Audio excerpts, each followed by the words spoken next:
Praise the lord.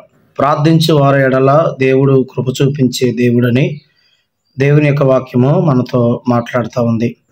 రోమేలకు రాసిన పత్రికలో ఈ మాట కనపడతా ఉంది. 10వ అధ్యాయం 12వ వచనంలో ప్రార్థన వలన కొన్ని ఆశీర్వాదాలు వస్తాయన్న విషయాన్ని నేను మీకు తెలియచేస్తా ఉన్నా.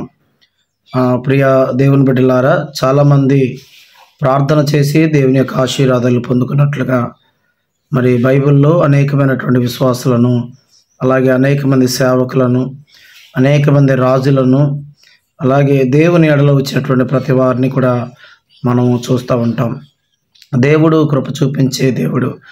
వాస్తవానికి ఆయన కృపగలిగినటువంటి దేవుడిగా ఉండి, ఆయన కృపామయుడైనటువంటి దేవుడిగా ఉండి, మన పక్షమున ఆయన కృప చూపించేటువంటి దేవుడిగా ఉంటా ఉన్నాడు. అందుకే ప్రార్థన ద్వారా వచ్చేటువంటి ఆశీర్వాదాలు సామాన్యమైనటువంటి కావని విషయాన్ని తెలియచేస్తున్నాను. రెండవదిగా మనం గమనించినట్లయితే చూడండి, ప్రార్థన మన హృదయములను, తలంపులకు కాపుదల ఇస్తూ ఉంది.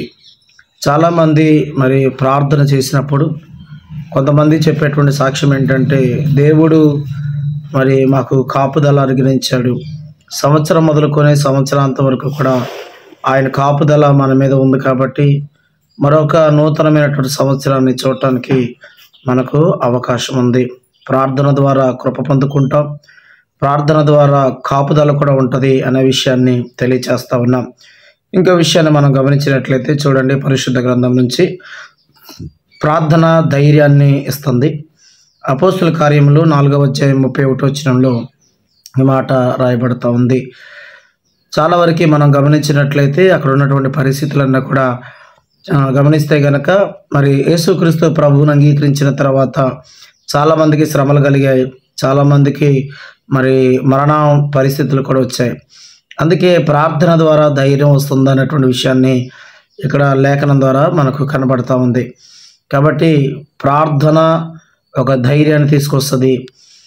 ఎప్పుడైతే అధైర్యంగా ఉంటామో, ఎప్పుడైతే భయపడతా ఉంటామో, ఎప్పుడైతే మరి కృంగిపోతూ ఉంటామో, అలాంటి సందర్భాలలో ప్రార్థనే మనకు ఒక ఆయుధం అనే విషయాన్ని జ్ఞాపకం చేసుకుంటూ ప్రార్థన చేయవలసినటువంటి వారమే ఉన్నాం. అంత మాత్రమే కాదు, ఇంకా ప్రార్థన వల్ల చాలా విషయాలు కూడా మనం గమనించవచ్చు.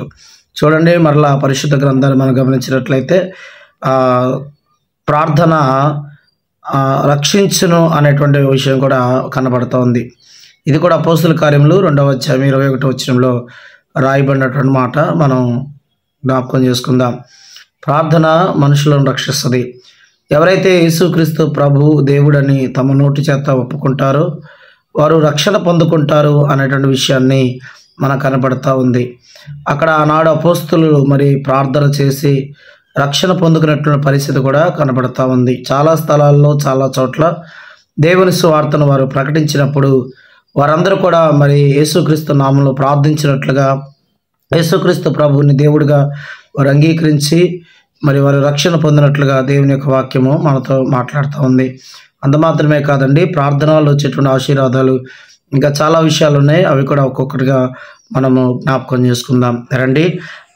విశ్వాస సహితమైన ప్రార్థన ఆ రోగిని స్వస్థపరచును. యాకోబు రాసిన పత్రిక 5వ అధ్యాయము 15వ వచనం ప్రకారంగా కనపడతా ఉంది.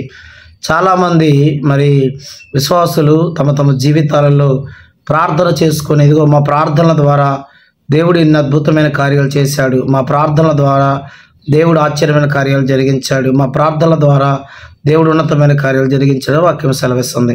అంత మాత్రమే కాదు, రోగుల ఎడల మనం కూడా వెళ్ళి మరి వారి మీద చేతులుంచి మనం ప్రార్థన చేసినప్పుడు కూడా దేవుడు అద్భుతమైన కార్యాలు దేవుడు జరిగిస్తాడు. విశ్వాస సహితమైన ప్రార్థన ఆ రోగిని స్వస్థపరచుననే విషయాన్ని ఇక్కడ తెలియచేస్తూ ఉంది. మొదటగా విశ్వాసం కలగాలి, తర్వాత రెండవదిగా మనం ప్రార్థన చేయాలి, అప్పుడే అక్కడ ఉన్నటువంటి సమస్య వెళ్ళిపోయిద్దనే విషయాన్ని నేను తెలియచేస్తా ఉన్నాం. ఇంకా ప్రార్థన వల్ల వచ్చేటువంటి ఆశీర్వాదాలు ఏంటో నేను మీకు తెలియచేస్తాను. చూడండి, ప్రార్థన మూయబడినటువంటి ద్వారమును తెరిచిద్దనే విషయాన్ని జ్ఞాపకం చేస్తూ ఉన్నాం.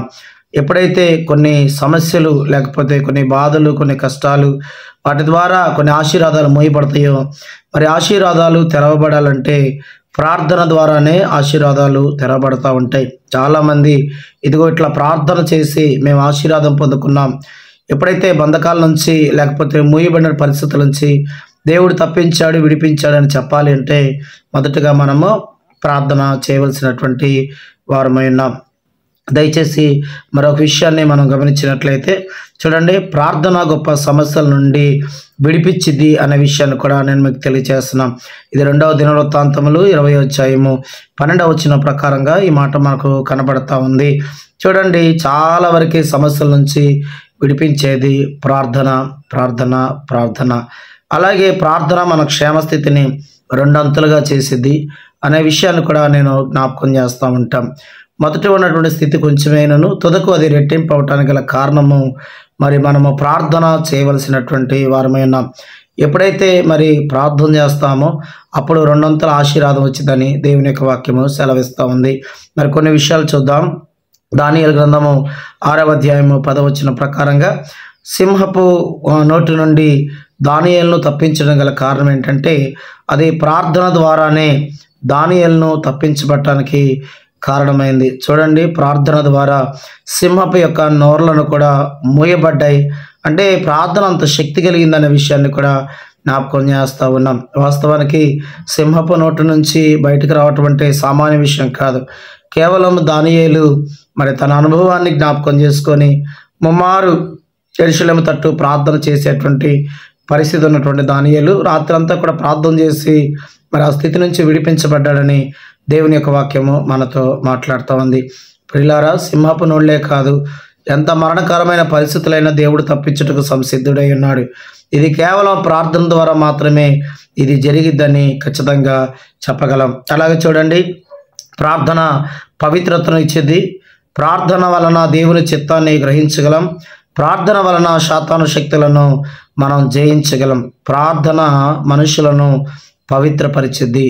ఎప్పుడైతే ప్రార్థన ద్వారా ఒక మనుషుడు పవిత్రపరచబడతాడో ఖచ్చితంగా వారి మీదకు ఆశీర్వాదాలు రావటము అవి మనము జ్ఞాపకం చేసుకుంటూ ఉంటాం.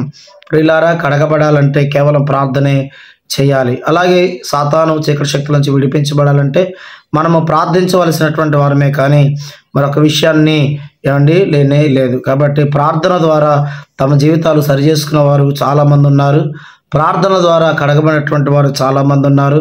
ప్రార్థన ద్వారా మేలు పొందినటువంటి వారు కూడా చాలామంది ఉన్నారు.